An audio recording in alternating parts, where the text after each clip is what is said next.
Vía Pública.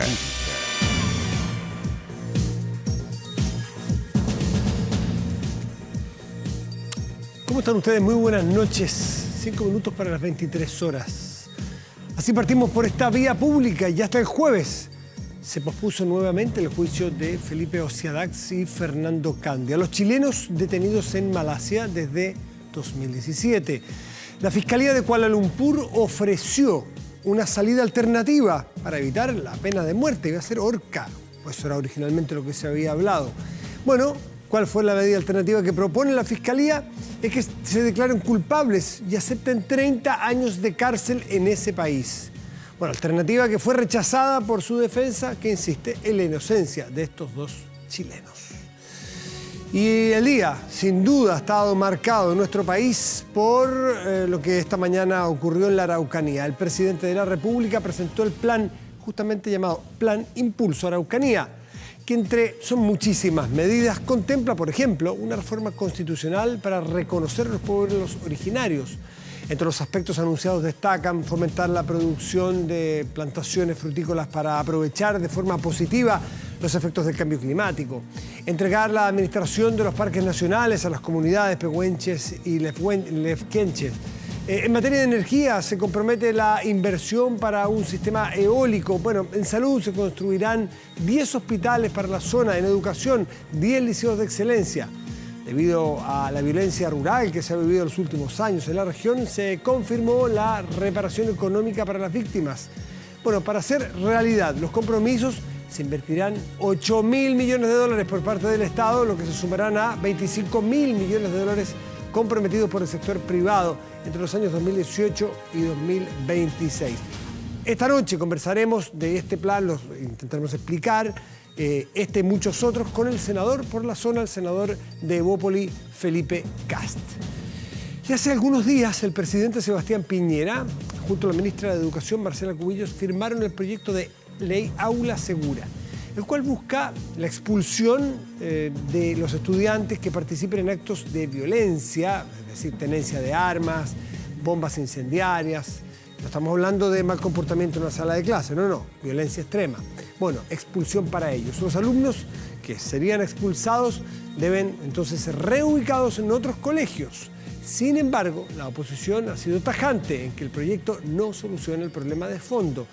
¿Qué es lo bueno? ¿Qué es lo malo de este proyecto? Vamos a tener en la mesa de debates hoy ese tema. Conversaremos con el diputado de RN, Luis Pardo, y la diputada Camila Rojas, representante de la Izquierda Autónoma.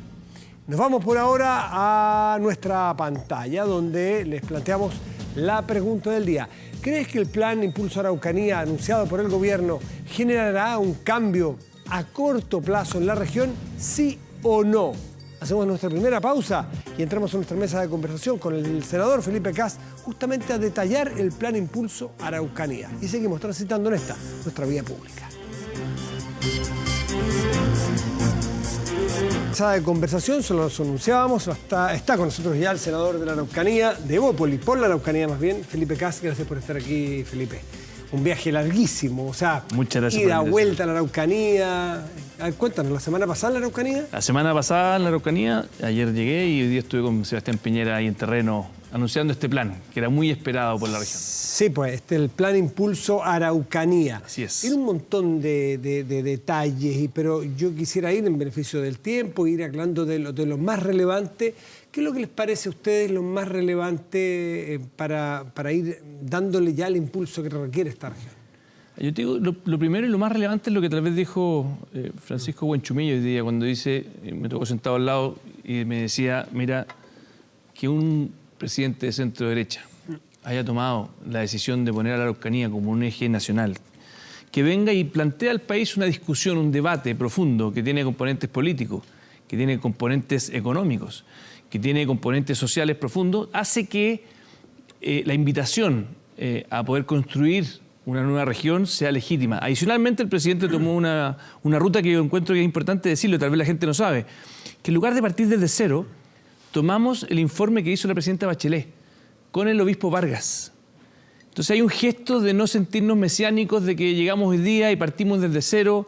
Es tratar el tema de la Araucanía, donde topamos fondo por muchas décadas, como un tema de Estado. Y eso creo que es un tono que abre una discusión. Podemos entrar al detalle si es que estamos de acuerdo en todas las medidas o no. Las diferencias son legítimas. Y pueden existir y es legítimo, en el Congreso se votarán en virtud de los méritos de cada una de las propuestas, pero hay un tono, una invitación que creo que es lo más valioso de hoy día. Sí, buen punto que toca, porque uno es el mérito de las medidas, pero otro es el entorno político que rodea a esto, y se requiere de una cierta transversalidad. En la tarde estuvimos conversando en la radio y a mí me parecía también que el presidente tiene un gran acierto político al decir: nosotros no venimos a inventar la rueda, nos tomamos un poco de lo que la administración anterior y vamos a seguir adelante, en fin. ¿Cómo lo tomó, de esto es súper político, cómo lo tomaron los senadores, los parlamentarios de la oposición? ¿Tomaron el guante, se sintieron o todavía hay recelo? Porque ese es un diálogo político que a este país le hace mucha falta en muchas materias, no reinventarnos cada 4 años. Paradójicamente yo sentí más crítica de los parlamentarios que no eran de la región de la Araucanía que los que eran. O sea, lo que no entienden quizás es el problema. Y que no entienden la profundidad de donde estamos. Y que la Araucanía tenemos que dejarla de lado de los gallitos políticos pequeños. Tiene que parecerse más a un tema como las relaciones internacionales. De hecho, en pocos días más vamos a estar viendo el fallo La Haya. Y ahí logramos, en materia de relaciones internacionales, tener unidad. Yo siento que en la Araucanía tenemos que hacer lo mismo. Y obviamente hay que avanzar en seguridad ciudadana, hay que avanzar en materia de reconocimiento constitucional de nuestros pueblos indígenas, promoción política de los líderes positivos. Eso, vamos al detalle. Y eso es fundamental. Ya, frenémonos en cada uno de los detalles de ese tipo de cosas. ¿Qué es lo que es esto de reconocimiento constitucional? ¿Es la vieja aspiración de muchos de decir que la Constitución diga que Chile es un país plurinacional, por ejemplo, que hay distintas nacionalidades, todos conformamos Chile? Aquí lo que se dice es que en el fondo Chile es un país, es una nación con varios pueblos. Y esto es el mismo proyecto que en su minuto se envió en el gobierno anterior y que ya fue consultado. Eso tiene una virtud que nos permite también tratar estas materias como materias de Estado. ¿Pero el gobierno anterior del presidente Piñera o del presidente Bachelet? Sí, sí. ¿Y por qué es importante? Porque el convenio 169 nos obliga, y está bien, a consultar las materias indígenas. Por lo tanto, este es un proyecto constitucional que ya está avanzado, se puede trabajar en el Congreso, siempre se puede enriquecer, pero ya está ahí. Y lo otro que es muy potente es el fomento más político, a que efectivamente todos los partidos políticos tengan un compromiso de poder llevar en sus listas parlamentarias a representantes de los pueblos originarios. Y eso creo que también es algo bastante novedoso. Hay distintas posturas ahí, hay algunos que querían escaños reservados, que es legítimo. El presidente optó finalmente por promoción de listas parecidas a las cuotas de las mujeres que tuvimos ya y que están funcionando, bueno, para los pueblos originarios. Recuérdame, no tengo claro cuánto requería que cada partido político tenía que llevar mujeres, ¿qué porcentaje era? En el caso de las mujeres, 40%. El 40% de en lo mínimo. De hecho, habla de género, por lo tanto cualquiera podría pasarse también hacia los hombres. Que el día de mañana podríamos, ojalá algún día... Le hace falta hombre a esta lista. Lógico. O sea, es decir, las listas requieren, para hacer la analogía con la mujer, el caso mujer, porque va a ser muy parecido. Si no, una vez se va a hacer la ley espejo, quizás. Pero se requería 40%. Aquí va a ser 40% de representantes de los pueblos indígenas en todas las regiones de Chile. No es 40%, porque el porcentaje de los pueblos originarios es menor que un 40%. Lo que se va a hacer es la proporcionalidad. Sí. Se va a hacer el estudio y bueno, eso es lo que se tiene que debatir en el Congreso. Hoy día no estaba en específico esa parte. No, porque no representan el 40% probablemente los pueblos indígenas hoy día. Pero la idea es poder generar una representación en el Parlamento que refleje la diversidad chilena. Y esto, ya te lo pregunté en la tarde, pero no en esta misma audiencia, así que es interesante. ¿Qué pasa para que los partidos políticos no hagan, por así decirle, trampa en decir, oye, tenemos que juntar 2 o 3 porque nos faltan 2 personas de tal pueblo originario, llenémoslo con cualquier ciudadano, oye, ¿podemos anotarlo a usted? Cumplimos. ¿Qué incentivos hay para hacer realmente representación? Hay 2 incentivos. Uno que es económico. En el fondo, un voto obtenido por un representante de nuestros pueblos originarios va a tener más premio estatal. Por lo tanto, el partido que lo haga más y que promueva más participación de nuestros pueblos originarios va a tener un incentivo económico. Pero tal vez es el menos relevante. El más relevante es lo que vimos con las mujeres. La primera vez muchos partidos rellenaron, y es verdad. En el fondo, para cumplir con la norma, como no estaban preparados, rellenaron, como tú dices, haciendo un poco de trampa. Nos faltan 3 mujeres para poder inscribir la lista. Préstame el RUT de una mujer para poder inscribirla. Pero eso ocurrió la primera vez. Se dieron cuenta los partidos políticos que al hacerlo perdían mucho poder electoral. ¿Por qué? Porque las listas suman sus votos.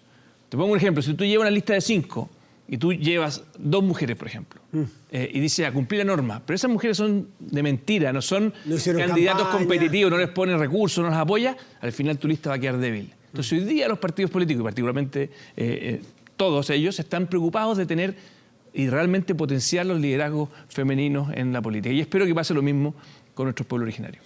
Y que no sea simplemente una cosa un poco de Esto de que maqueta. el plan Impulso Araucanía naturalmente va a tener una proyección a todo el territorio con sus distintos pueblos originarios en distintas partes. Así es, con los 9 pueblos originarios. Esto no es solamente para Araucanía, esto es para el pueblo originario de todo nuestro territorio, ¿se entiende? Y se va a ir midiendo la representatividad que tienen, ¿eso cómo se hace? Efectivamente, tú, en el fondo, por región el censo nos permite aquello y vas sabiendo dónde tienes que pedir esa representación. Obviamente en algunos lugares que son muy pequeños, ¿sí?, va a exigirle un poco más. Tiene que haber un mínimo, en el fondo. Si no, no puede ser, no te dan los números. Ley de cuotas, que hace tanto tiempo era tan resistido por tantas personas. Decían, no, las cuotas no, tienen que ser algo mucho más natural.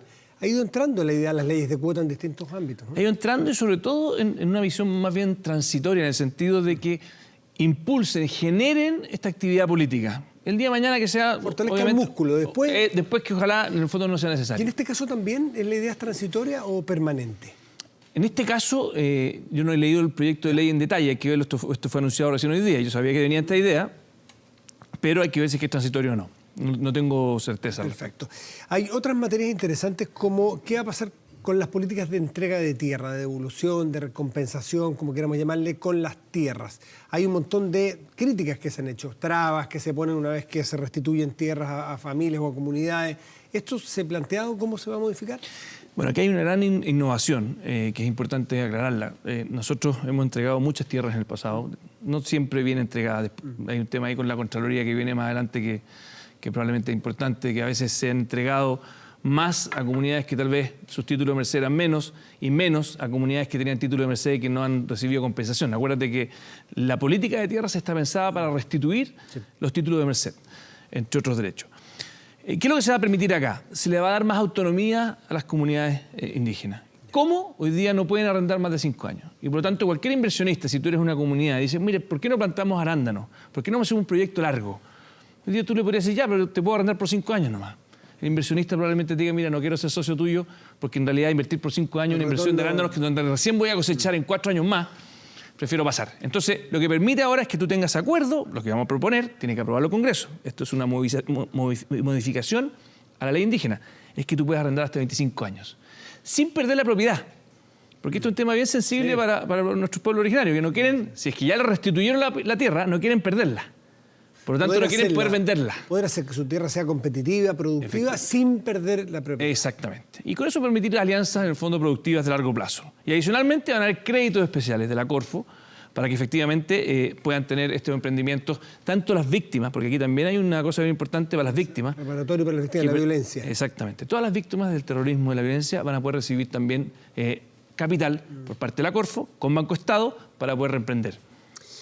Hay algunas voces que han matizado, otras directamente son críticas a este plan Impulso Araucanía. Escuchaba a Aucán Wilcamán, o escuchaba a uno de los líderes de una de las comunidades de, creo que era Temuco-Cuy, alguna de ellas que decían que esto tiene un olorcillo empresarial, que la lógica empresarial es la que se va a imponer.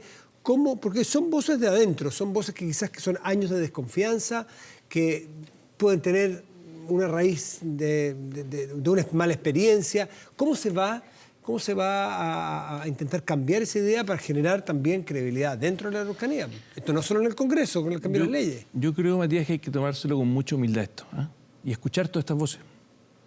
En el fondo nosotros acá el presidente lo que hace es una propuesta a Chile, para que ojalá nos sumamos todos a un entendimiento de saber que tocamos fondo en la Araucanía y que tenemos que darlo vuelta, transformar una región de malas noticias en una región de buenas noticias. Con ciertos mínimos, devolverle la paz a la región de la Araucanía es fundamental. Sin paz no hay inversión extranjera. Lo bueno es que la reforma tributaria que plantea el Felipe Larraín también tiene incentivos tributarios solo para la Araucanía, que es bien notable. Entonces, cuando tú me dices, mira, Aucán es muy capaz, yo me junté con el Aucán hace pocas semanas atrás. Aucán, por ejemplo, dice, mira, yo quiero escaños reservados. No me gusta tanto la idea de las cuotas. Bueno, se puede debatir y podemos no estar de acuerdo en todo, pero si hay algo que yo valoro es que un presidente, en lugar de evadir el problema de la Araucanía, el desafío de poder darle vuelta, tomó como primera región que visitó la Araucanía y hoy día hace un plan integral que va desde salud, como tú bien dijiste en la nota introductoria, educación, hospitales, educación. O sea, realmente la Araucanía pasa a ser una prioridad nacional. Y creo que esa es la forma en que un presidente con coraje enfrenta las dificultades. Le han puesto, me imagino que ya hay ciertos números de proyección. ¿En cuánto tiempo porque estas medidas que son tan llamativas, generan tanta expectativa, que si no se empiezan a ver cambios, empieza a generar... ¿En cuánto tiempo debiera empezar a cambiar que es como, alguien dice que cambiarle el rumbo a los transatlánticos es muy difícil? Tal cual. Es que cuesta, y aquí, ¿cuándo se va a notar que el transatlántico está cambiando? Mira, esto es un proyecto de 8 años, ¿sí? No va a ser de la noche a la mañana, pero tiene una virtud lo que anunció hoy día el presidente Piñera. Dijo, mira, para que esto no quede en los anuncios, vamos a crear un consejo que monitoree los avances. Y dado que esto no partió hoy día, porque dado que acuérdate que los últimos 2 años de Michelle Bachelet tuvimos este consejo liderado por el obispo Vargas, que tomó un acuerdo interno bien notable. El obispo Vargas les dijo, ya, yo me hago cargo de esto, pero con una condición. ¿Cuál le dijeron? Que sea todo por unanimidad. O sea, eso significaba que había uno y se tenía derecho a veto. Decía, no, mire, yo no estoy de acuerdo. Y lograron unanimidad bien profunda, en muchas materias. Entonces, ese mismo grupo, sumado a lo que tenemos hoy día con el presidente Piñera, si es que seguimos trabajando unidos y con esta humildad donde podemos escuchar distintas opiniones, creo yo que vamos a ver resultados, espero, antes que termine este gobierno. O sea, que en 3 años más, la Araucanía mire para atrás y diga, valió la pena apostar por el presidente interesante, Piñera. Por ejemplo, ver reunido a Aniceto Norín, que fue, entiendo, tú me puedes corregir, el primer chileno que fue condenado por la ley antiterrorista. Después se anuló Se anuló y de hecho tuvieron que compensarlo, acuérdate que... Pero es una persona que sabemos de dónde viene, qué representa, cuál es su mundo cultural, su referencia cultural. Aniceto Norín, y tenemos por otro lado al hijo de la pareja Lutzinger, que también conocemos su historia, prácticamente haciendo, no quiero que se ofenda, haciendo dupla, trabajando con un sentido común. Estas cosas no se habían logrado con frecuencia en Chile. Bueno, y primero es un homenaje también a la familia Lutzinger, que yo creo que no solamente se reunió con Aniceto Norín, sino que además, por ejemplo, pidió un gesto con Celestino Córdoba. O sea, la nobleza de la familia Lutzinger, después de lo que sufrió, de uno de los asesinatos más crueles tal vez que hemos visto desde el retorno a la democracia, es una nobleza que nos invita a todos a unirnos. Yo creo que hay un gesto importante. La vara bien alta. Y yo creo que ahí la labor que ha venido realizando el intendente mayor, Jorge Retamal, director de la CONADI, Alfredo Moreno, todos los parlamentarios tratando de sumar, yo incluso te diría con parlamentarios de oposición, que nos damos cuenta los parlamentarios de la Araucanía que con esto no se juega. Entonces es súper importante que en esta vuelta tratemos de apostar en la larga, independiente de quién sea el próximo presidente de Chile, que estas políticas de Estado se mantengan y que cuidemos la política. Y por último, el anuncio o la posibilidad del Ministerio de Pueblos Indígenas. Es una realidad y no puede ser eso como demasiado llamativo, pero cargarle mucho administrativamente a un país. ¿Es necesario un ministerio para hacer bien las cosas con los pueblos indígenas? Mira, yo te voy a reconocer de que es de los elementos que a mí me genera cierta duda, pero creo que hoy día es un elemento que le permitiría tal vez a la CONADI, que está muy desprestigiada, reformarla. O sea, la CONADI requiere ingeniería. Uno podrá pensar cuál es la institucionalidad que la reemplace. Y yo pienso que un ministerio puede ser una alternativa, si es que lo hacemos bien, si es que lo diseñamos bien, pero yo, en general, a mí ministerios no me gustan mucho, siento que... Pueden burocratizar este sistema, efectivamente, cargar los costos, los gastos fiscales... A mí el ministerio creo que al final es una solución muchas veces que suena bien, pero que en la práctica no siempre se traduce en mejores soluciones para la ciudadanía. Soy partidario de menos ministerios, esa en general es mi postura. En este caso, como te digo, hay una sola explicación que sí creo que vale la pena, que la CONADI requiere hace rato una ingeniería mayor. Y esto puede ser una oportunidad de hacer esa reingeniería. Felipe Kast, senador de Evópoli por la región de la Araucanía, en el anuncio de estos planes que generan mucha expectativa no solo por lograr más paz, más tranquilidad, sino que sacar a la región que hace mucho rato tiene los índices de pobreza más vergonzosos, no puede ser, la desigualdad dentro de nuestro país regional, la Araucanía siempre paga el pato, entonces a ver si este tipo de cosas le cambian, le giran un poco el horizonte a la Araucanía. Y aquí una cosa más, 1 de cada 3 niños en la Araucanía sufre de pobreza. Es la región con mayor concentración de pobreza infantil. Esto también conversa muy fuerte con la lucha de poner a los niños primero en la fila, y por lo mismo creo que es muy relevante que el presidente a los 6 meses ya nos pongamos a trabajar. Yo creo que hay un problema que tenía la Araucanía, que llevábamos muchos años con diagnóstico. Ya era la hora de pasar a la acción. En hartos temas nos pasa eso, llenos de diagnóstico. Son buenos para las comisiones. Buenos para las comisiones. Gracias, senador Kast. Gracias, Matías. ¿Crees que el plan Araucanía, este impulso de Araucanía que estamos hablando, que es anunciado hoy por el gobierno, generará un cambio en el corto plazo en la región? Hasta ahora el 21% cree que sí, el 79% cree que no. Ahora, esto es de corto plazo. La pregunta es si fuese mediano o largo plazo, que esos resultados serían distintos. Pero hay un razonable escepticismo sobre este tema porque, como dice un dicho, el niño que se quema con leche, cuando ve a la vaca, llora. Es decir, tenemos una mala experiencia con la Araucanía y eso es responsabilidad de todos. Pausa y volvemos aquí en Vía Pública.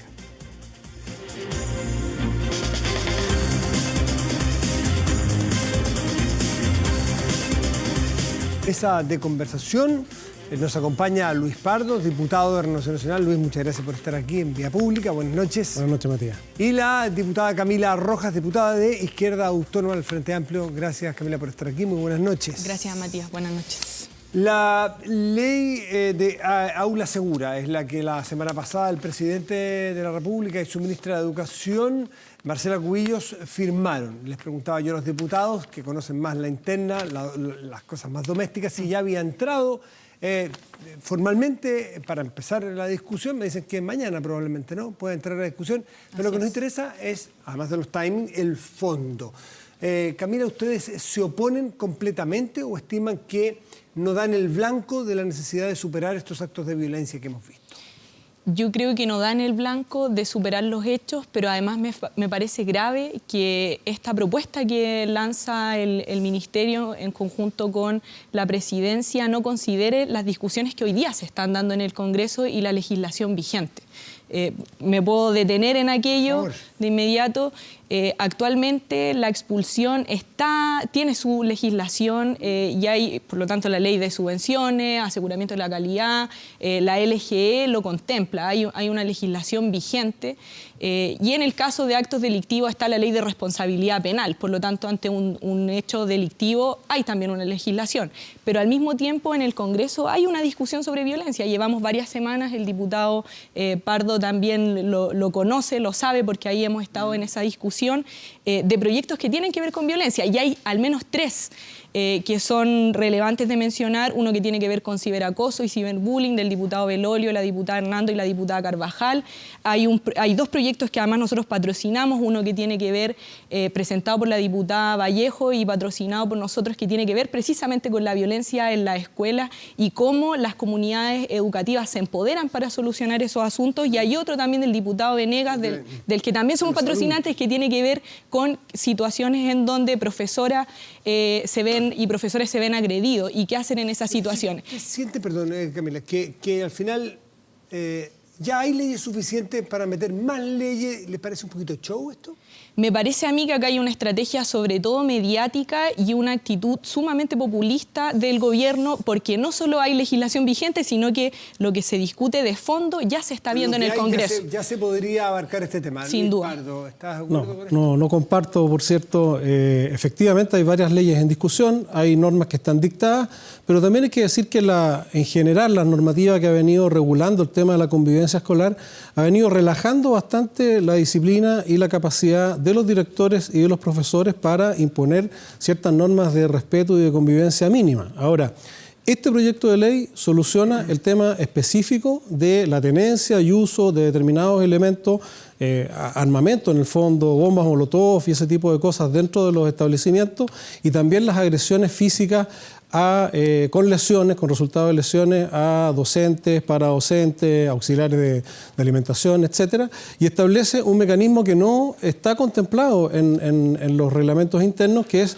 la posibilidad de separar a estas personas que optan por la violencia, separarlos, ¿no es cierto?, de la comunidad educativa en un tiempo razonablemente rápido, porque lo que establecen las actuales normas vigentes es un plazo mínimo de 25 años, en que el agresor sigue conviviendo con los profesores, sigue conviviendo con los profesores, con los propios agredidos, y eso es lo que este proyecto corrige. Un sumario, un procedimiento sumario que contempla las reglas del debido proceso, pero que permite separar a estos jóvenes que optan por la violencia de forma rápida y sanear de esa manera la convivencia escolar. Camila, más allá de si hay ya proyectos que pudieran abarcar este tema, ¿a ustedes les parece que ese tema es importante, el que a una persona que se le sorprende en actos de violencia, mientras se haga la investigación, sea separado de su curso y no tenga que enfrentar a su profesor, o que el profesor tenga que soportarlo, tenerlo dentro de la sala de clase y hacer más expedito esto? ¿Te parece que eso es legítimo buscarlo? Mira, yo creo que las comunidades educativas efectivamente necesitan solución a estos problemas que ocurren.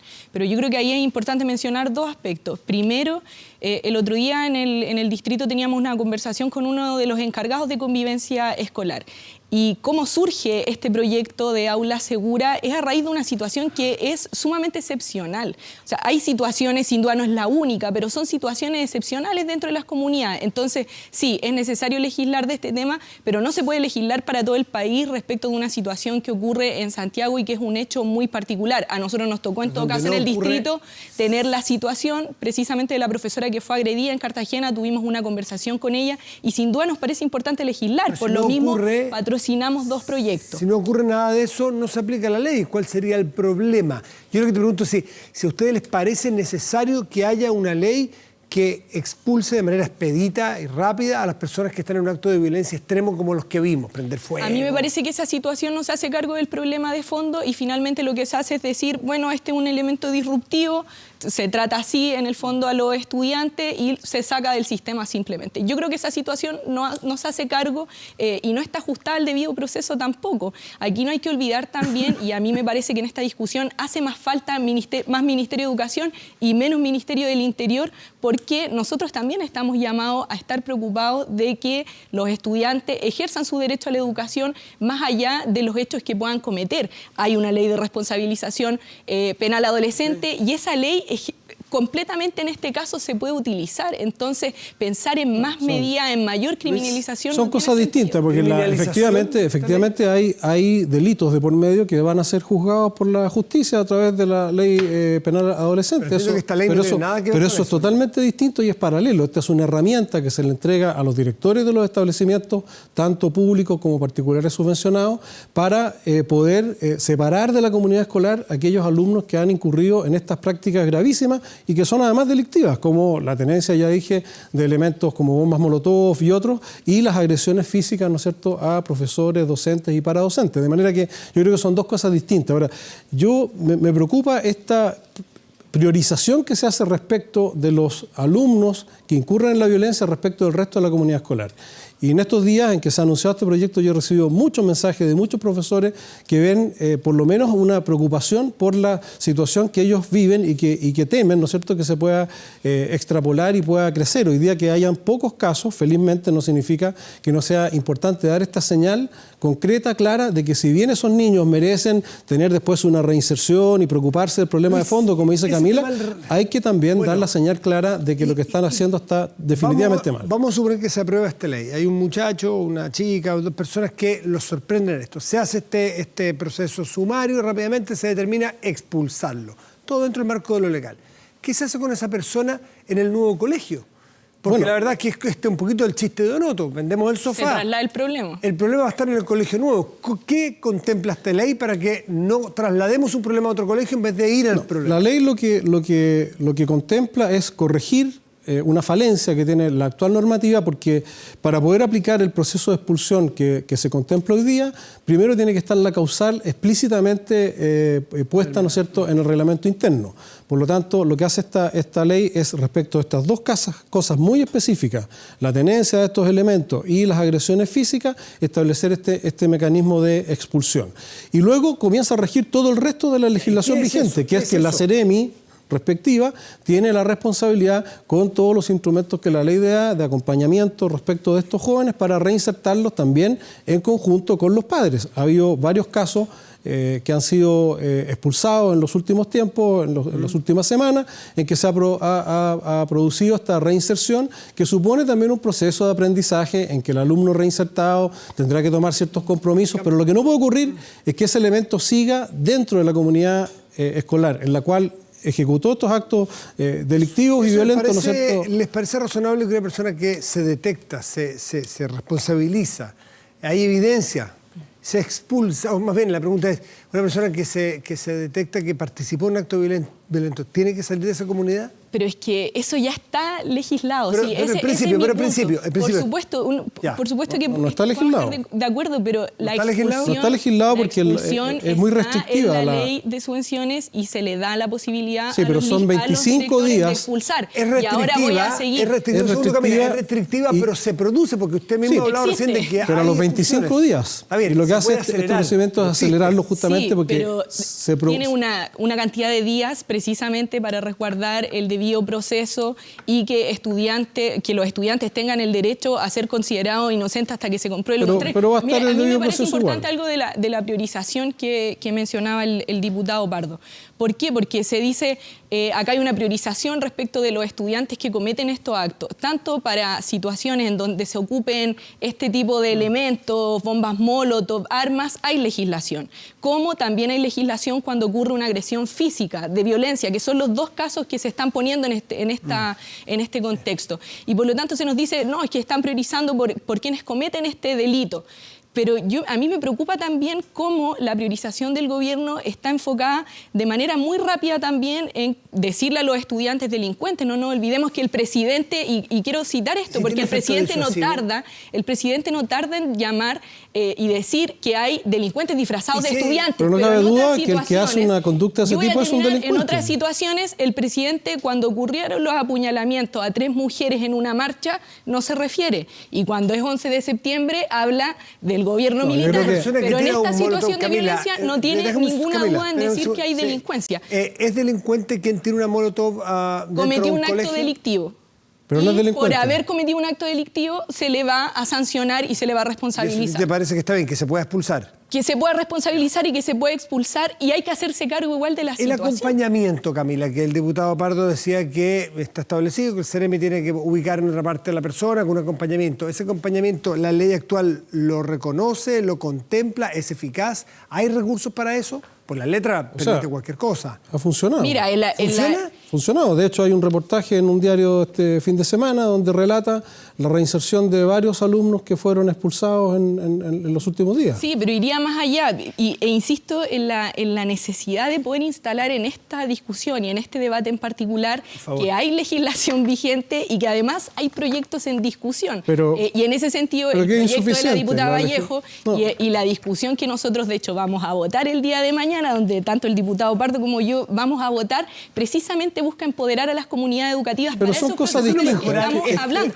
Es que no solo ¿por qué es no mejorar en vez de uno nuevo? La es que justamente lo que está haciendo este proyecto... igual un proyecto. O sea, esto no tiene sentido.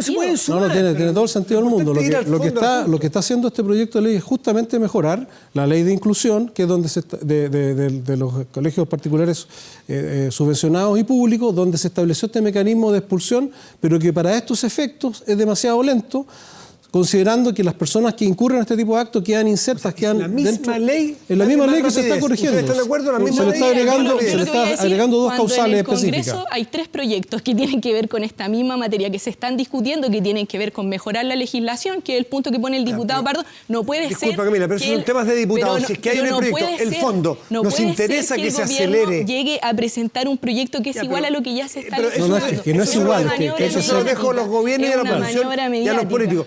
La mayoría de los partidos, dejemos a los partidos. Hay que analizar cada proyecto en su mérito. ¿Les parece interesante que, dada la ley que hay, poder mejorarla y hacer más expedita la expulsión de una persona que se le sorprende un acto de violencia? ¿Te parece que sí o no? Me parece que lo que hace el gobierno no da gobierno. solución. Sí, me parece que hay que hacer más expedito el proceso, hay que dar solución a lo que le pasa al estudiante, hay que dar solución a lo que le pasa a la comunidad, pero yo no creo que este proyecto responda a eso. Ese es otro tema. Sí. Yo le pregunté si están de acuerdo que hay que hacer más expedita la expulsión por una persona que comete... Los dos están de acuerdo. Ahora, ¿ustedes creen que el proyecto es bueno y que es malo? Eso ya es asunto que va a depender del voto de ustedes, y para eso fueron elegidos, para votar. Pero yo quería ir al fondo del asunto que se está tratando. Es que ante estas situaciones de violencia ya hay cómo solucionar este problema. Las soluciones son insuficientes. Tanto así que este proyecto ha tenido el respaldo de la mayoría de los directores, tanto de establecimientos emblemáticos como de directores de establecimientos en general, y de muchos profesores y comunidad educativa. Distrito?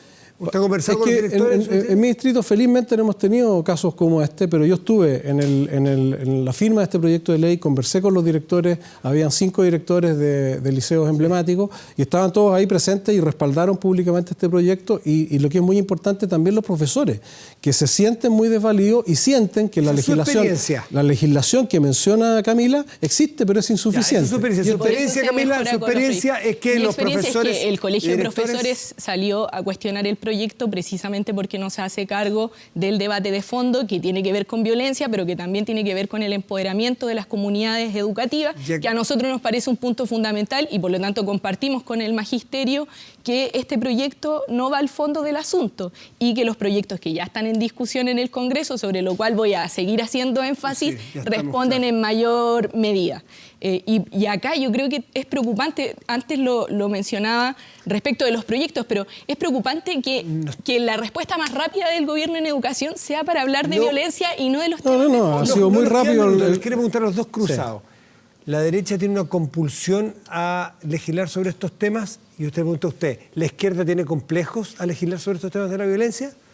Mira, yo creo que evidentemente el gobierno tiene una compulsión a legislar sobre violencia y a no hacerse cargo de los temas de fondo. Y lo mismo que le pasó al ministro Varela, de no hablar de educación, hoy día está ocurriendo. No se está hablando de educación en particular y yo lo decía antes, hay harto más Ministerio de Interior que Ministerio de Educación en un tema tan relevante como este y que sin duda queremos solucionar. La derecha tiene la compulsión a estigmatizar. La gente en su casa quiere que lo resolvamos y eso estamos haciendo. Que la derecha, yo creo que la izquierda tiene complejo al legislar en temas de violencia. Sí, yo creo que más que complejo tiene un problema de sentido común, porque este es un proyecto muy sencillo que apunta a un problema muy concreto y que ha tenido el respaldo de la comunidad educativa en general. Yo he recibido, reitero, mucho apoyo por parte de los profesores y por parte de los padres que ven con preocupación que no había habido hasta ahora una señal clara, ¿no es cierto?, de que estos actos son condenables. Nos vamos por el lado con que hay que buscarle la reinserción y con que quiere el problema de fondo, pero sigue proliferando la violencia y eso es lo que se quiere poner atajo con este proyecto. Dos miradas de mundo, dos miradas de sociedad. Están las dos aquí en Vía Pública complementando ideas. Camila, Luis, muchas gracias por estar nuevamente en nuestro programa. Muchas gracias, Matías. Vamos a hacer una pausa, ¿sí? Pausa y ya volvemos en Vía Pública.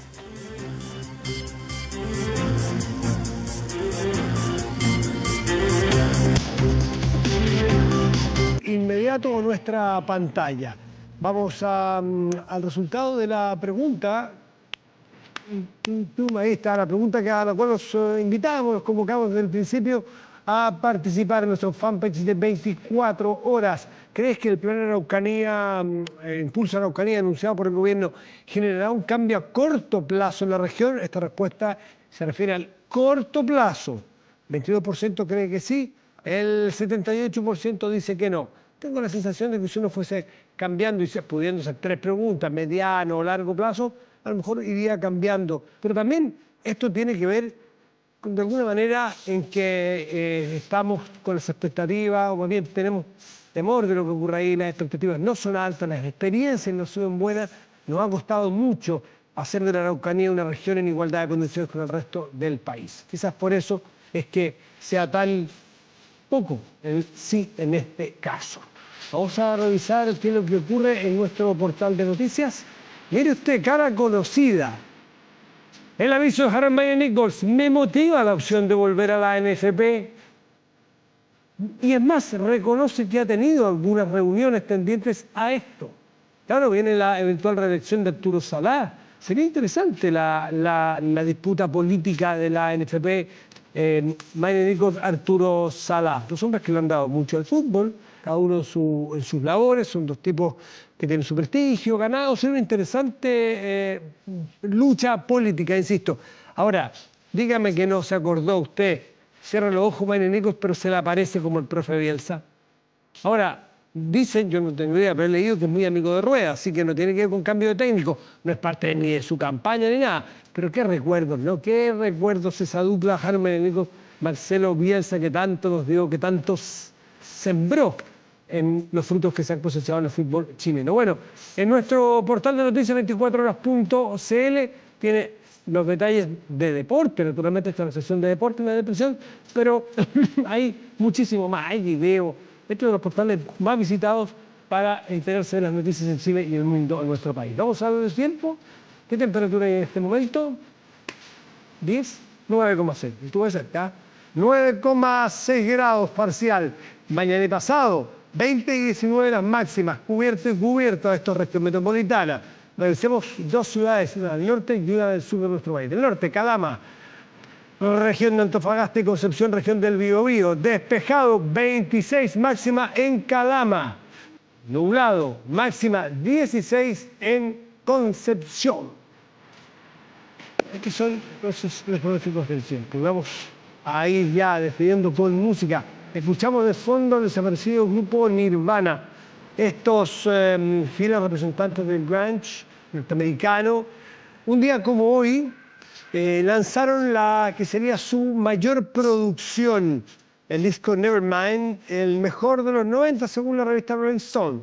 Bueno, ya han pasado 27 años desde que un joven llamado Kurt Cobain y compañía dieron forma a su segundo álbum, un disco que se convertiría en un gran éxito con más de 10 millones de copias vendidas. El gran mérito es arrebatar el número 1 del ranking Billboard a Dangerous de Michael Jackson. Mire usted la peleita que estaban dando allí. Y sobre todo, según los expertos, el impacto social de haber marcado toda una generación en los 90. Bueno, con el recuerdo de Nirvana, Smell Like Teen Spirit, le pedimos vía pública. Muy buenas noches y gracias por venir. Chao.